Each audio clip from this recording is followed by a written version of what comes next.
Hello students, I am your chemistry educator. तो finally कल आपका केमिस्ट्री का एग्ज़ाम हो गया है बीएससी सेमेस्टर 6 का।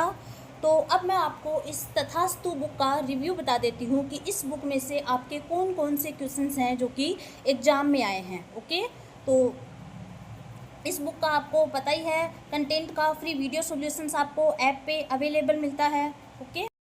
ओके गाइस, तो मैं स्टार्ट कर रही हूँ। यूनिट 1 से आपको बता देती हूँ कौन कौन से क्वेश्चंस एग्जाम में आए हैं।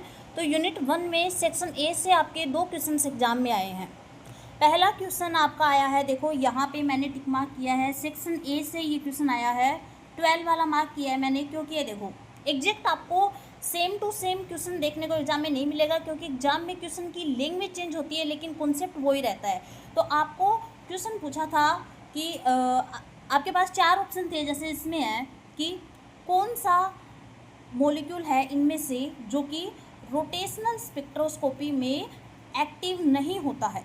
ओके, आपको पूछा था कि एक्टिव नहीं होता है। अब मेरे पास जो ये क्वेश्चन है इसमें ये लिखा हुआ है which of the following will show pure rotational spectra. अब इसमें तो आपको ये पूछा है कि कौन सा रोटेशनल स्पेक्ट्रा शो करता है, और एग्जाम में आया था 4 ऑप्शन थे आपके पास, और ये पूछा था कि कौन सा है जो रोटेशनल स्पेक्ट्रा शो नहीं करता है इन मॉलिक्यूल्स में से।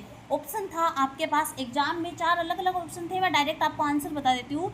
NO2 के बारे में आपका था क्वेश्चन। ओके, तो NO2 आपका उस क्वेश्चन का आंसर था जिसमें आपको पूछा था कि कौन सा रोटेशनल स्पेक्ट्रोस्कोपी में मॉलिक्यूल एक्टिव नहीं है। अब नेक्स्ट देखो, बी सेक्शन में एक दूसरा क्वेश्चन पूछा था, फिल इन द ब्लैंक्स में पूछा था आपको। उसमें आपको रोटेशनल एनर्जी पूछी थी रिजिड रोटर की। ओके, अब इस क्वेश्चन में देखो जो मैंने टिक मार्क किया है, ये ए सेक्शन में आया था आपका क्वेश्चन, क्वेश्चन नंबर 23 जो इस बुक में है। आपको डायरेक्ट पूछा था, कोई यूनिट गिवन नहीं थी कि उसकी जो एनर्जी है आपको जूल में बतानी है या सेंटीमीटर इनवर्स में बतानी है। डायरेक्ट आपको रिजिड रोटर की एनर्जी पूछी थी। ओके, क्या होती है। तो यहाँ पे देखो अपने पास एनर्जी 2 यूनिट में होती है, जूल में भी होती है। ये मैंने लिखा है, जो सारे ऑप्शंस हैं इसमें ए ऑप्शन वाली जो एनर्जी की वैल्यू है रिजिड रोटर के लिए ये जूल में है, और बी वाली होती है सेंटीमीटर इनवर्स में। ये दोनों वैल्यू होती है रिजिड रोटर की एनर्जी की। ओके, तो आपको कोई यूनिट गिवन नहीं थी। जब भी आपको यूनिट गिवन नहीं होती है तो आपको सेंटीमीटर इनवर्स में आप लिख सकते हो। इसका आगे भी मैंने सॉल्यूशन लिखा है। अब आपकी जो ये वाली वैल्यू है, ये जो रिजिड रोटर में रोटेशनल कांस्टेंट होता है बी, इसके इक्वल होती है। तो आप इसकी शॉर्ट फॉर्म में लिख सकते थे energy E J equal to B J J plus 1। Okay, तो इस क्वेश्चन में से आपका आया था सेक्शन ए में। सो नेक्स्ट क्वेश्चन आपका सेक्शन बी में आया था फ्रैंक कोडोन प्रिंसिपल के बारे में। तो देखो यहाँ पे मैंने टिक मार्क किया है इस बुक से, क्वेश्चन नंबर 16 सेक्शन बी का ही है। इसमें भी ये वाला क्वेश्चन आपके बी सेक्शन में आया था फ्रैंक कोडोन प्रिंसिपल के बारे में। ओके, तो पूरा देखो यहाँ पे इस बुक में दिया गया है इसमें। एंड नेक्स्ट आपका ऑप्शनल था, सेक्शन बी में ही क्वेश्चन आया था सेकेंड वाला, वो था आपका पोलराइजेबिलिटी कॉन्सेप्ट के बारे में आपको पूछा था। देखो इस क्वेश्चन में मैंने जो टिक मार्क किया है क्वेश्चन नंबर 18 में बी सेक्शन में आया था ये, what do you understand by the Raman effect. मैंने तो क्वेश्चन ये दिया है, वही बात मैं आपको बोल रही हूँ।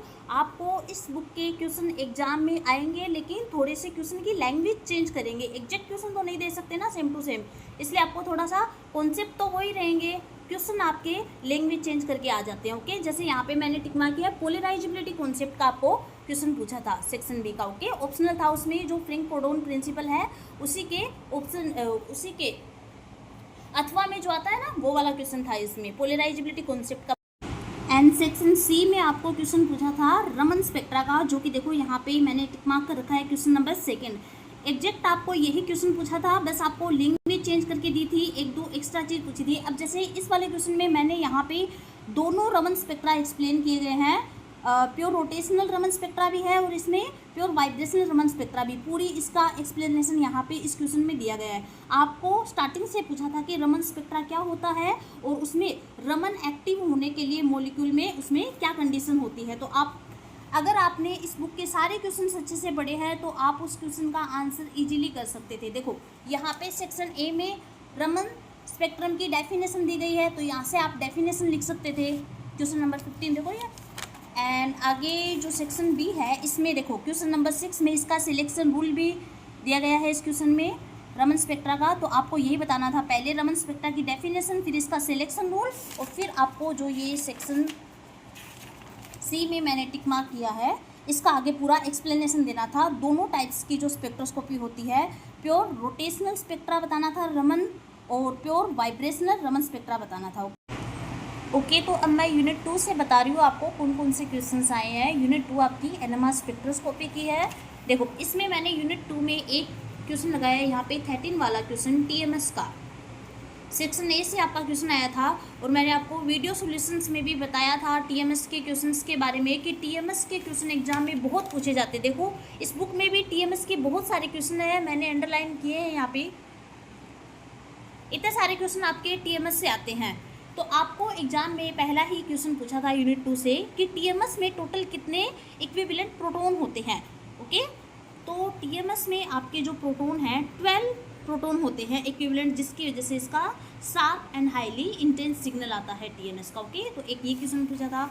एक आपका सेक्शन ए में क्वेश्चन पूछा था, बेंजीन का सिग्नल पूछा था कि कितने डेल्टा पीपीएम पे आता है। ओके, तो बेंजीन का सिग्नल आपके आता है 7.37 पीपीएम पे आता है। ओके, इसकी डेल्टा वैल्यू आपको पूछी थी फिल इन द ब्लैंक्स वाले में। अब बात करते हैं सेक्शन बी में आपके यूनिट 2 से कौन कौन से क्वेश्चन आए थे इस बुक से। देखो,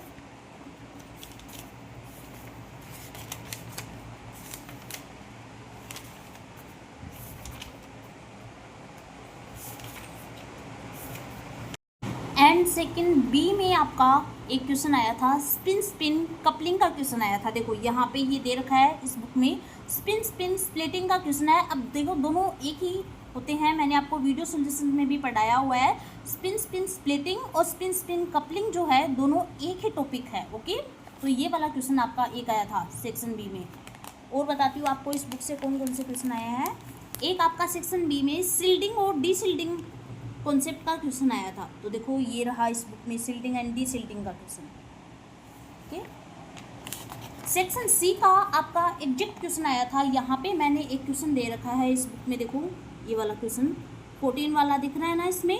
सेक्शन सी से एग्जैक्ट आपका यही क्वेश्चन आया था। यहाँ पे मैंने 3 मॉलिक्यूल पे टिक मार्क कर रखा है। देखो, राइट का जो टिक मार्क कर रखा है, ये 3 मॉलिक्यूल, 3 तो एग्जैक्ट के एग्जैक्ट यही आए थे।